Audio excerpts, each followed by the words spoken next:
ఇది మూడు మూడు సార్లు చదివి మనం నేర్చుకుందాం. నహి కచ్చిత్ క్షణమపి నహి కశ్చిత్ క్షణమపి నహి కశ్చిత్ క్షణమపి నహి కశ్చిత్ క్షణమపి నహి నహి కశ్చిత్ క్షణమపి నహి కశ్చిత్ క్షణమపి జాతు తిష్ఠ్యత్య కర్మ కృత్ జాతు తిష్ఠ్యత్య కర్మ కృత్ జాతు తిష్ఠ్యత్య కర్మ కృత్ జాతు తిష్ఠ్యత్య కర్మ కృత్ జాతు తిష్ఠస్త్య కర్మ కృత్ జాతు తిష్ఠస్య కర్మ కృత్. మొదటి రెండు లైన్లు చదువుదాం. నహి కచ్చిత్ క్షణమపి జాతు తిష్ఠత్య కర్మ కృత్ నహి కచ్చిత్ క్షణమపి జాతు తిష్ఠ్యత్య కర్మ కృత్. నహి కచ్చిత్ క్షణమపి జాతు తిష్ఠత్య కర్మ కృత్ నహి కచ్చిత్ క్షణమపి జాతు తిష్ఠత్య కర్మ కృత్. మూడో లైన్ చదువుదాం. కార్యతే హ్యవశః కర్మ కార్యతే హ్యవశః కర్మ కార్యతే హ్యవశః కర్మ కార్యతే వ్యవస్థ కర్మ కార్యతే హ్యవశః కర్మ కార్యతే వ్యవస్థ కర్మ సర్వ ప్రకృతిజైర్గుణై సర్వ ప్రకృతిజైర్గుణై సర్వ ప్రకృతిజైర్గుణై సర్వ ప్రకృతిజైర్గుణై సర్వ ప్రకృతిజైర్గుణై సర్వ ప్రకృతిజైర్గుణై కార్యతే హ్యవశః కర్మ సర్వ ప్రకృతిజైర్గుణై కార్యతే కర్మ సర్వ ప్రకృతిజైర్గుణై కార్యతే హ్యవశః కర్మ సర్వ ప్రకృతిజైర్గుణై కార్యతే కర్మ సర్వ ప్రకృతిజైర్గుణై. ఓకే, మొత్తం శ్లోకం చదువుదాం. నహి కచ్చిత్ క్షణమపి జాతు తిష్ఠత్య కర్మ కృత్ కార్యతే హ్యవశః కర్మ సర్వ ప్రకృతిజైర్గుణై నహి నహి కచ్చిత్ క్షణమపి జాతు తిష్ఠత్య కర్మ కృత్ కార్యతే వ్యవస్థ కర్మ సర్వ ప్రకృతిజైర్గుణై. నహి కచ్చిత్ క్షణమపి జాతు తిష్ఠత్య కర్మ కృత్ కార్యతే హ్యవశః కర్మ సర్వ ప్రకృతిజైర్గుణై నహి కచ్చిత్ క్షణమపి జాతు తిష్ఠత్య కర్మ కృత్ కార్యతే వ్యవస్థ కర్మ సర్వ ప్రకృతిజైర్గుణై. నహి కచ్చిత్ క్షణమపి జాతు తిష్ఠత్య కర్మ కృత్ కార్యతే హ్యవశః కర్మ సర్వ ప్రకృతిజైర్గుణై నహి కచ్చిత్ క్షణమపి జాతు తిష్ఠత్య కర్మ కృత్ కార్యతే సర్వ కర్మ సర్వ ప్రకృతిజైర్గుణై. ఓకే. నా అంటే లేదు కాదు. లేదు కాదు. హి అంటే ఖచ్చితంగా ఖచ్చితంగా. కచ్చిత్. క్షణం అంటే క్షణము సెకండ్. తెలుగులో కూడా క్షణమే అంటాం మనం. కొంచెం సేపు.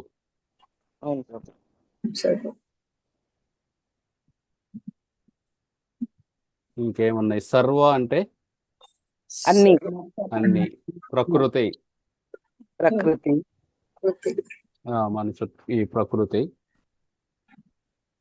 కార్యతే పని చేస్తుంది. పని.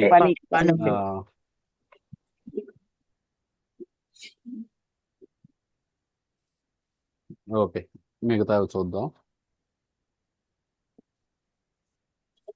హి నిశ్చయముగా, కచ్చిత్ కచ్చిత్ అంటే ఎవడు, క్షణం ఒక క్షణము, అపి కూడా, జాతు ఎప్పుడు, నతిష్టతి ఉండలేడు, అకర్మకృత్ ఏది చేయకుండా.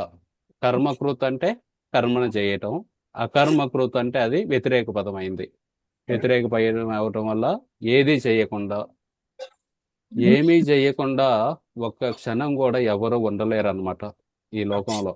కదలకుండా నాకు ప్రశాంతంగా ఉండాలి, నేను ఏమీ పని చేయను. ఎవరికన్నా బాగా అన్ని డబ్బులు ఉన్నాయి, వాళ్ళ ఇంట్లో 10 మంది సేవకులు ఉన్నారు, అటువంటి వాళ్ళు కూడా ఒక చిన్న కుక్కను పెట్టుకొని ఆ కుక్కకి సేవ చేస్తూ ఉంటారు అనమాట. సో ఏది చేయకుండా ఎవరూ ఉండలేరు. కార్యతే చేయడానికి ప్రేరేపించబడతాడు. హి నిశ్చయముగా, అవశ్య, వశ్యం అంటే వశ్యం చేసుకోవటం, అవశ అంటే నిస్సహాయుడై, కర్మ కర్మ, సర్వ సర్వులు, ప్రకృతి జై అంటే ప్రకృతి గుణాల నుండి పుట్టిన, జ అనే పదం పుట్టడం అన్నమాట. అందుకే మనం జనం అంటాం, అంటే ఎవరైతే పుట్టిన వాళ్ళు. పద్మజ లేకపోతే ఆ పంకజ. పద్మజ అంటే పద్మ ఒక తామర పువ్వు నుండి పుట్టింది, అది లక్ష్మీదేవి అయినా అవ్వచ్చు, లేకపోతే బ్రహ్మదేవుడైనా అవ్వచ్చు. నీరజ నీటి నుండి పుట్టింది, అంటే అది తామర పువ్వు. జ అంటే పుట్టడం. ప్రకృతి జై అంటే ప్రకృతి గుణాల నుండి పుట్టిన, గుణై గుణాలచే.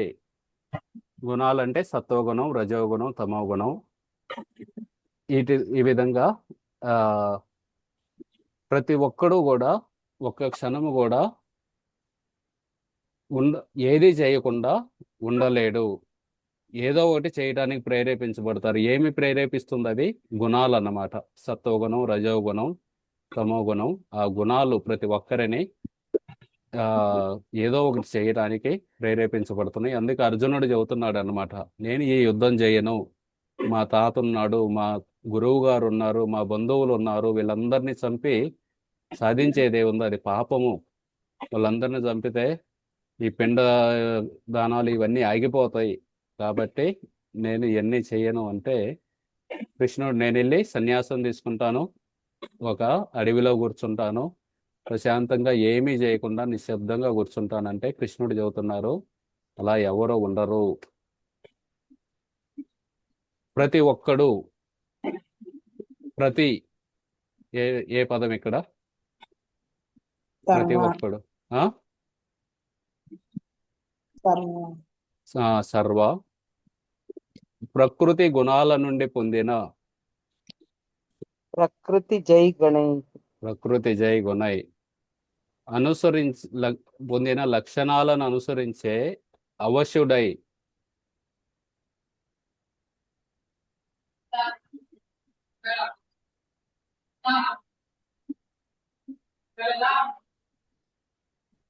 అవశుడై, అవశః,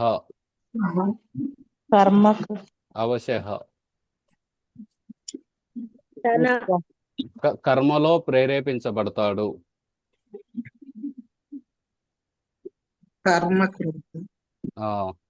కార్యతే, కర్మ కార్యతే. కనుక ఏది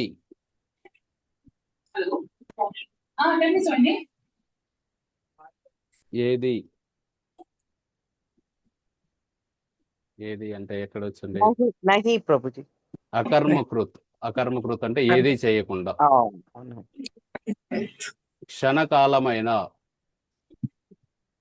క్షణమపి, క్షణమపి ఎవ్వడు.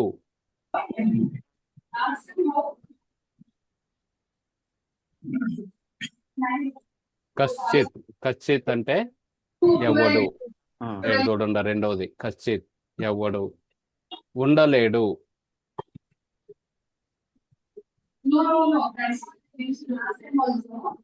ఇది చూడండి ఏముందో, ఉండలేడు.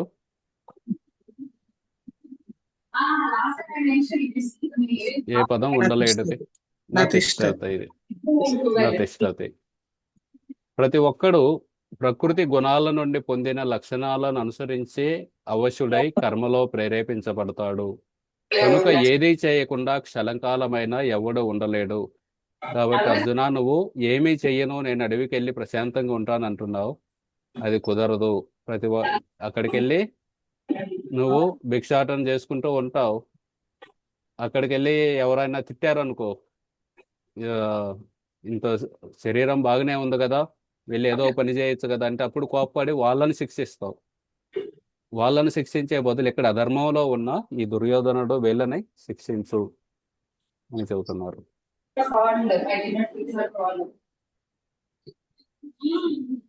నహి కచ్చిత్ క్షణమపి. హి అంటే నిశ్చయముగా, కచ్చిత్ ఎవరు అయినా సరే, క్షణమపి క్షణకాలం కూడా, నతిష్టతి ఊరికే ఉండలేరు. అకర్మకృత్. అకర్మకృత్ అంటే ఏది చేయకుండా ఉండలేరు. సర్వ ప్రతి ఒక్కరు కూడా అవశ నిస్సహాయులై కర్మ కార్యతే పని చేస్తారు. దేన్ని అనుసరించి? ప్రకృతి జైర్గుణై. వాళ్ళకి ఈ ప్రకృతి నుండి పుట్టిన సత్వ రజో తమో గుణాలను అనుసరించి ప్రతి ఒక్కరూ నిస్సహాయంగా వాళ్ళ ఏదో ఒక పని చేస్తూనే ఉంటారు, కానీ ఖాళీగా ఎవరు ఉండలేరు. ఇదన్నమాట ఈ శ్లోకం చెబుతుంది. ఓకే, 3 సార్లు చదువుదాం. నహి కచ్చిత్ క్షణమపి జాతు తిష్టత్య కర్మ కృత్ కార్యతే హ్యవశ కర్మ సర్వ ప్రకృతి జైర్గుణై.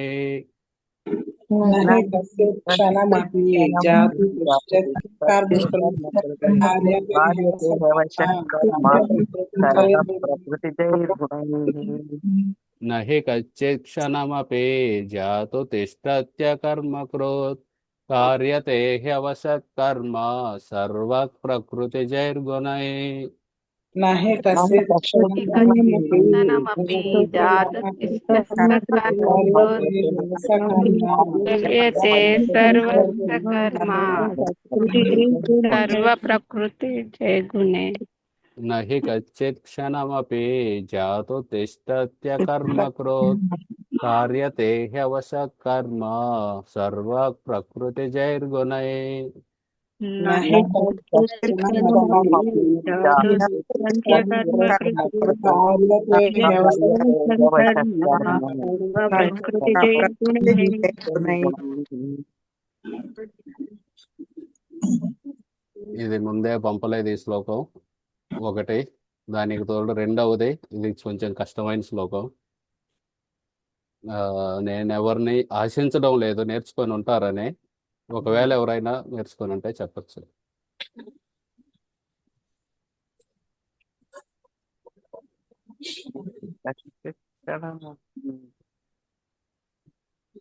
సమయం కూడా రాలేదు ప్రభు, ఇది కష్టంగా ఉంది. పర్లేదు. హరే కృష్ణ ప్రభుజీ, నేను చెప్పనా? చెప్పండి. నహి కచ్చిత్క్షణమపి జాతు తిష్టంత్య కర్మ కృతు కార్యతే సంకర్మ సర్వ ప్రకృతి జైర్గుణై. Very good. హరే కృష్ణ చూడకుండా ప్రభుజీ. చెప్పారా? చూసే చెప్పాను ప్రభుజీ. పర్లేదు. చూడకుండా నాకు గుర్తుంటలేదు ప్రభుజీ. పర్లేదండి, ఏం కాదు.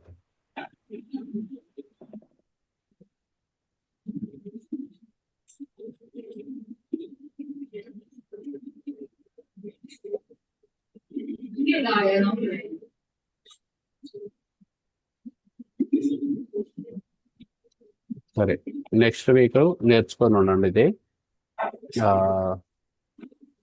అప్పుడు నెక్స్ట్ వీక్ శ్లోకం ప్లస్ ఈ శ్లోకం రెండు చెప్పు జరుగుతాయి.